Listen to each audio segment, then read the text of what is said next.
Thus speaking, he fell back exhausted. Grimid, wishing to relieve him, advanced his hand toward the hilt of the dagger. "Touch me not," said the executioner. "If this dagger is withdrawn I shall die." Grimid remained with his hand extended, then, striking his forehead, he exclaimed, "Oh, if this man should ever discover the names of the others! My master is lost. Haste, haste to him and warn him." Cried the wounded man, "If he still lives, warn his friends." 2. My death, believe me, will not be the end of this atrocious misadventure. "Where was the monk going?" asked Grimid. "Toward Paris." Who stopped him? "Two young gentlemen, who were on their way to join the army, and the name of one of whom I heard his companion mention Viscount de Bragelonne, and it was this young man who brought the monk to you." "Then it was the will of God that it should be so, and this it is which makes it all so awful," continued Grimid. "And yet that woman deserved her fate, do you not think so?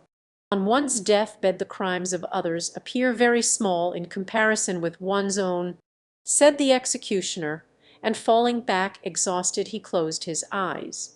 Grimid was reluctant to leave the man alone, and yet he perceived the necessity of starting at once to bear these tidings to the Comte de Lawford. Whilst he thus hesitated the host re-entered the room, followed not only by a surgeon, but by many other persons, whom curiosity had attracted to the spot.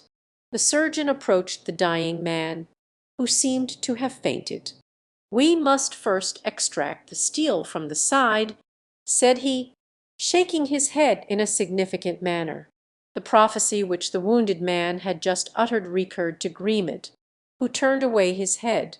The weapon, as we have already stated, was plunged into the body to the hilt, and as the surgeon, taking it by the end, drew it forth, the wounded man opened his eyes and fixed them on him in a manner truly frightful. When at last the blade had been entirely withdrawn, a red froth issued from the mouth of the wounded man, and a stream of blood spouted afresh from the wound when he at length drew breath. Then, fixing his eyes upon Grimid with a singular expression, the dying man uttered the last death rattle and expired. And Grimid, lifting the dagger from the pool of blood which was gliding along the room, to the horror of all present, made a sign to the host to follow him, paid him with a generosity worthy of his master, and again mounted his horse. Grimid's first intention had been to return to Paris, but he remembered the anxiety which his prolonged absence might occasion Roll, and reflecting that there were now only 2 miles between the Vicomte and himself, and a quarter of an hour's riding would unite them, and that the going, returning, and explanation would not occupy an hour, he put spurs to his horse, and a few minutes after had reached the only inn of Mazingarbe.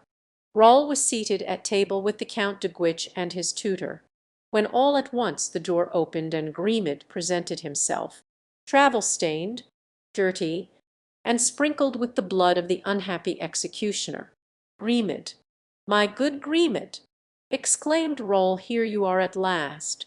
Excuse me, sirs, this is not a servant, but a friend. How did you leave the Count?" continued he. "Does he regret me a little? Have you seen him since I left him? Answer, for I have many things to tell you.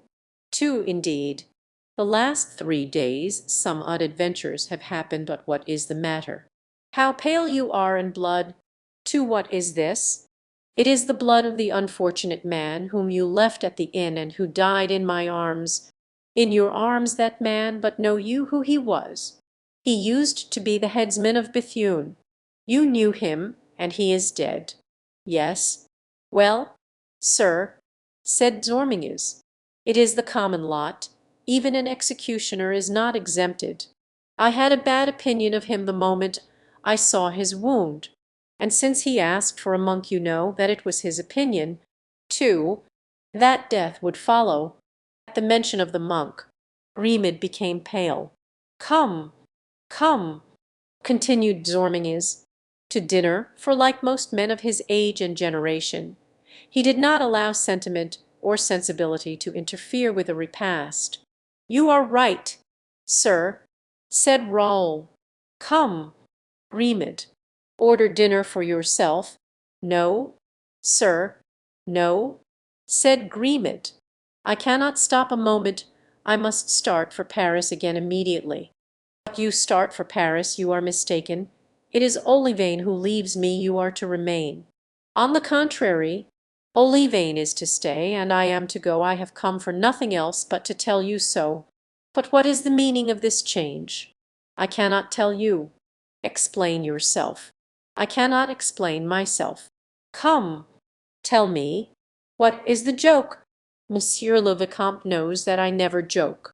"Yes, but I know also that Monsieur le Comte de Lawford arranged that you were to remain with me, and that Olivain should return to Paris. I shall follow the count's directions, not under present circumstances." "Monsieur, perhaps you mean to disobey me."